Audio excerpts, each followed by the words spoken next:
ಇನ್ನೇನು ಕೆಲವೇ ದಿನಗಳಲ್ಲಿ ಗಣಪತಿ ಹಬ್ಬ ಬರ್ತಾ ಇದೆ. ಹೀಗಾಗಿ ಗಣೇಶನ ಹಬ್ಬಕ್ಕೆ ಎಲ್ಲ ರೀತಿಯಾದ ಸಿದ್ಧತೆಗಳು ಆಗ್ತಾ ಇದೆ. ವಿಶಿಷ್ಟವಾಗಿ ಗಣಪನನ್ನು ಮಣ್ಣಿನ ಮೂರ್ತಿಯನ್ನು ಮಾಡ್ತಕ್ಕಂಥದ್ದು ವಾಡಿಕೆ. ಹೀಗಾಗಿ ಮಕ್ಕಳಿಗೂ ಕೂಡ ಗಣೇಶ ಅಂದರೆ ಸಾಕಷ್ಟು ಇಷ್ಟ. ಹೀಗಾಗಿ ನಮ್ಮ ಬಾಲ್ಯದಲ್ಲಿ ಕೂಡ ನಾವು ಗಣೇಶನನ್ನು ಮಣ್ಣಿನಿಂದ ಜೇಡಿ ಮಣ್ಣಿನಿಂದ ತಯಾರು ಮಾಡಿರ್ತೀವಿ. ಹೀಗಾಗಿ ಮಕ್ಕಳಲ್ಲೂ ಕೂಡ ಒಂದು ಪರಿಸರದ ಅವೇರ್ನೆಸ್ ಕ್ರಿಯೇಟ್ ಮಾಡಬೇಕು ಅಂತೇಳಿ ಪರಿಸರ ಬಳಗದಿಂದ ಮಕ್ಕಳಿಗೆ ಗಣಪತಿ ಮಾಡುವಂತಹ ತರಬೇತಿಯನ್ನು ಕೊಡಲಾಗ್ತಾ ಇದೆ. ಈಗ ನೀವು ನೋಡ್ತಾ ಇರ್ಬೋದು, ಸಾಕಷ್ಟು ಜನ ಒಂದು 50ಕ್ಕೂ ಹೆಚ್ಚು ಮಕ್ಕಳುಗಳಿಗೆ ಈಗ ಗಣಪತಿಯನ್ನು ಹೇಗೆ ತಯಾರು ಮಾಡೋದು ಅಂತೇಳಿ ಒಂದು ರೀತಿ ಕಲಾವಿದರು, ಈಗಾಗಲೇ ನುರಿತ ಕಲಾವಿದರು ಏನು ಈ ಒಂದು ತರಬೇತಿಯನ್ನು ಕೊಡ್ತಾ ಇದ್ದಾರೆ. ಸಾಕಷ್ಟು ಶಾಲಾ ಮಕ್ಕಳುಗಳು ತಮ್ಮ ಏನು ಮನಸ್ಸಿನಲ್ಲಿ ಇರುವಂತಹ, ತಮ್ಮ ಮನದಲ್ಲಿ ಮೂಡಿರುವಂಥ ಗಣಪನನ್ನು ಮಣ್ಣಿನಲ್ಲಿ ಮೂಡಿಸುವಂತಹ ಪ್ರಯತ್ನವನ್ನು ಮಕ್ಕಳುಗಳು ಕೂಡ ಮಾಡ್ತಾ ಇರ್ತಕ್ಕಂಥದ್ದು.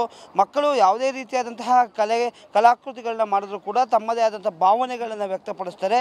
ಹೀಗಾಗಿ ತಮ್ಮ ಭಾವನೆಯಲ್ಲಿ ಮಣ್ಣಿನ ಗಣಪನನ್ನು ಮೂಡಿಸ್ತಾ ಇರ್ತಕ್ಕಂಥದ್ದು. ಬಾಲಗಣಪ ಏನು ಮಕ್ಕಳ ಒಂದು ಕೈಗಳಲ್ಲಿ ಅರಳುತ್ತಾ ಇದೆ ಅಂತೇಳಿ ಕೂಡ ತಪ್ಪಾಕಿಲ್ಲ.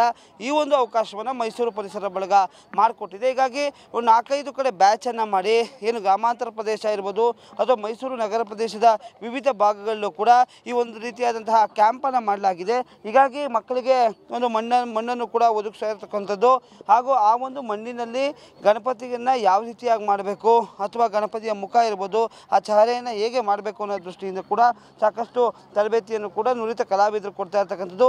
ಈ ಒಂದು ಗಣಪತಿಯನ್ನೇ ತಮ್ಮ ಮನೆಗಳಲ್ಲಿ ಏನು ಪೂಜೆಯನ್ನು ಮಾಡಿ ಪುನಃ ಒಂದು ಏನು ಕೆರೆಗೆ ಬಿಡುವಂಥ ಮುಖಾಂತರ ಅದನ್ನು ಪುನಃ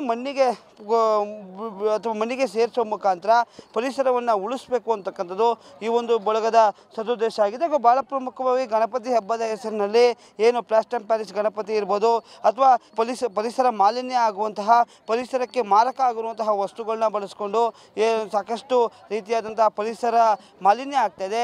ಇದನ್ನು ತಡೀತಾ ಇರ್ತಕ್ಕಂಥದ್ದು ಈ ಒಂದು ಬಳಗದ ಉದ್ದೇಶ ಆಗಿದೆ. ಹೀಗಾಗಿ ಈ ಒಂದು ಬಳಗ ಏನಿದೆ, ಒಂದು ಮಕ್ಕಳಲ್ಲೇ ಇದನ್ನು ಮೊದಲ ಹಂತದಲ್ಲೇ ಒಂದು ಅರಿವು ಮೂಡಿಸಬೇಕು ಅನ್ನೋದು ಉದ್ದೇಶ ಆಗಿದೆ. ಪರಿಸರವನ್ನು ಉಳಿಸುವಂಥ ನಿಟ್ಟಿನಲ್ಲಿ ಈ ಒಂದು ಕಾರ್ಯಕ್ರಮ ಪೂರಕ ಆಗುತ್ತೆ. ಯಾಕಂದರೆ ಪ್ರಾಥಮಿಕ ಹಂತದಲ್ಲೇ ಮಕ್ಕಳಿಗೆ ಅರಿವನ್ನು ಮೂಡಿಸಿದ್ರೆ ಅದು ಮುಂದಿನ ದಿನಗಳಲ್ಲಿ ದೊಡ್ಡ ಅವಘಡವನ್ನು ತಪ್ಪಿಸುತ್ತೆ ಅಂತಕ್ಕಂಥದ್ದು ಇವರ ಉದ್ದೇಶ. ಕ್ಯಾಮರಾಮನ್ ಸತೀಶ್ ಜೊತೆ SS 30 ನ್ಯೂಸ್ ಕನ್ನಡ, ಮೈಸೂರು.